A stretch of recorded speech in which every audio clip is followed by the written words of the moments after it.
大家好，我是李灿，今天咱们就聊一聊2020年上映的迪士尼真人电影《花木兰》。到底这部电影是不是真的像大家说的这么烂呢？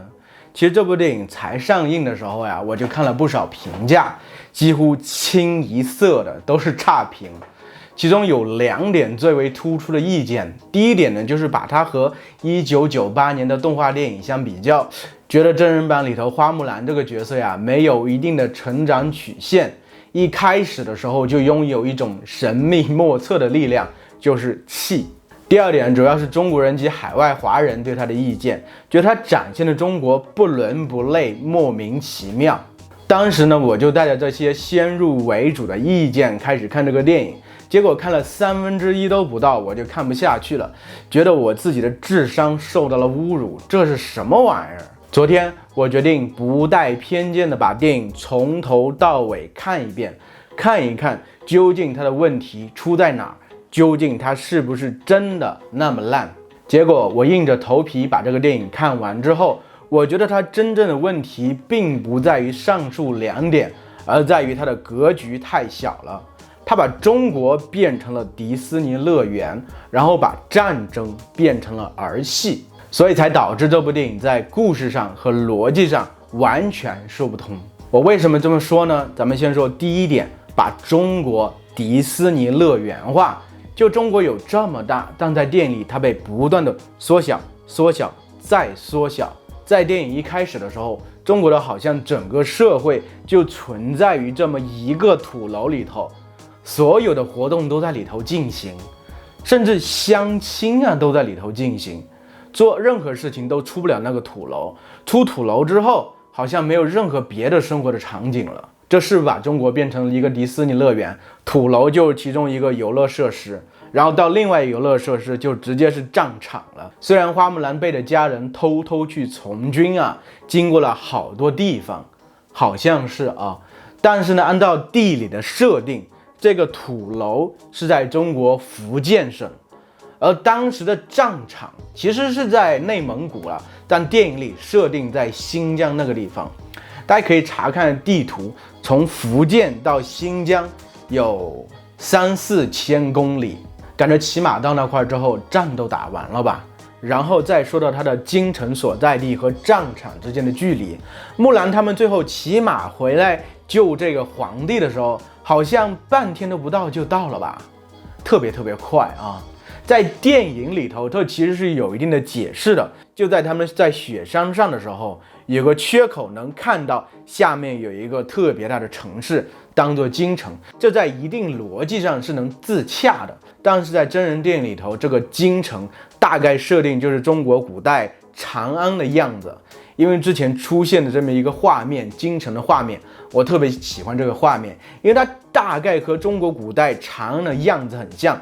中间有一条朱雀大道，在历史上记载是有150米宽的，然后两边有塔，那个有一个塔好像就是大雁塔，现在还留着这块嘛，还留在西安，所以它大概位置就在西安。而西安距离这个西部战场的距离1000多公里应该都是有的吧，须臾之间，瞬息之间就到了。这是不是就像迪士尼乐园似的，从一个地方到另一个地方，我是步行的距离，我直接就到了。然后最后的场景就是花木兰回到这个土楼之后呀，紧接着那将军他们带着这个皇帝赏赐的宝剑很快就到了，好像从京城到这个土楼走几步路就到了。这是不是太儿戏了？说到儿戏，就引出咱们第2方面的问题，就是战争。战争应该是怎么样的？像花木兰这里头，它的战争也太儿戏了，好像就像小孩子过家家似的。一开始柔然人攻占这个边塞小城的时候，竟然用了飞檐走壁的这么一个功夫，他难道不知道功夫是中国人的绝技吗？为什么这些守卫的边城的士兵啊这么的不堪一击呢？按道理柔然人都会功夫，他们为什么不行呢？难道攻占一个小城是这么容易的吗？只要派出几个有点功夫的人，就能轻易把一个城市给夺下来吗？然后还有军营，为什么是这种红白的配色呢？一看就感觉像一些玩具模型似的。然后士兵为什么这么少？你招募的士兵为什么这么少？你既然去打仗，才招募好像才几百个人在那练来练去，你觉得这有什么用呢？是不是？战争难道是这么儿戏的吗？电影里唯一一场战争的戏码也特别的儿戏，就一堆人排成一排站那块放箭，然后呢柔然人冲过来又退回去，然后你就派几个骑兵去追啊，这是干什么呀？我们真正的战争是非常惨烈的，就像勇敢的心里头表现过，还有权力的游戏里头也表现过，那才是真正的战争，是特别的残酷的。然后在战争中，一个人的作用永远是不能高估的，因为战争动辄是上万人的互相的较量打斗，要的就是你死我活这么一种情况，并不是那么轻易能通过只是其中一个战士就能把整个战局给扭转过来。最后柔然人用这个燃烧的炮弹去轰击雪山，他脑子是不是抽风了？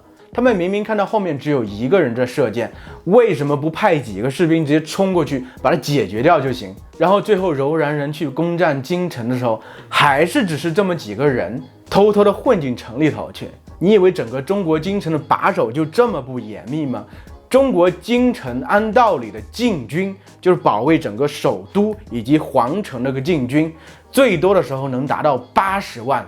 大家可以想象一下，80万是什么概念？能让几个人轻易的溜过去，直接威胁皇帝的安全，最后还通过所谓的大臣传话，这个可汗要和皇帝决斗，皇帝竟然答应了，然后只是带了这么一点点士兵答应了要和他决斗。我其实在这个地方特别的无语，难道就是为了展现一下李连杰的功夫吗？其实我之前看过李连杰一个采访，就是一开始的时候李连杰是不愿意接受这个角色的，他肯定是看过剧本的。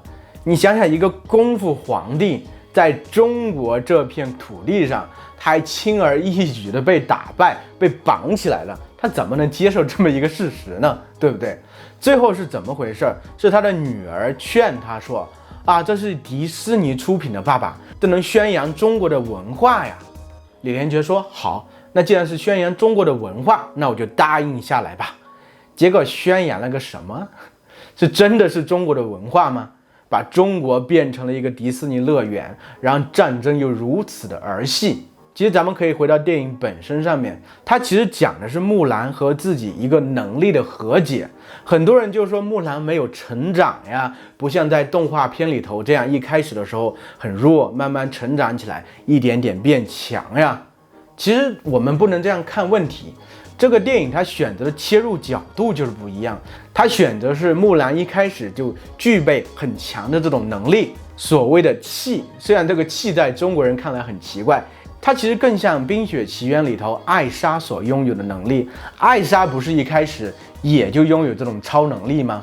为什么大家在这个地方会苛求说木兰你为什么一开始就拥有超能力呢？因为我知道在西方的文化里，一开始就拥有超能力这件事儿是很平常的。为什么在艾莎那块大家就欣然的接受了呢？而在木兰这里头大家很难接受这么一个设定呢？为什么呢？可能是大家对动画片这个印象太过深刻了吧，所以很难一下子接受一个全新的设定。其实花木兰这个角色是有变化的，一开始的时候他就拥有超能力，但是呢他不能承认自己有超能力，不能展现自己这种所谓的超能力。最后去从军的时候，他还面临双重这种压抑，一方面是压抑自己本来是女儿身，现在要专门的男人这么一个事情，另外一方面就压抑自己的这种超能力，所谓的气。所以对花木兰而言，这是内心比较煎熬挣扎的地方。然后他最后怎样和自己和解呢？接受自己是女人，接受自己拥有这个气的能力，这是他成长的一个关键点。这在电影里其实做了一个相对比较好的展示吧，一点一点的，我觉得这点完成的还可以吧，起码他和艾莎也差不了太多。但为什么对于艾莎大家很自然而然的就接受了她拥有超能力这么一个事实呢？对花木兰为什么这么难呢？其实最重要的原因就在于格局。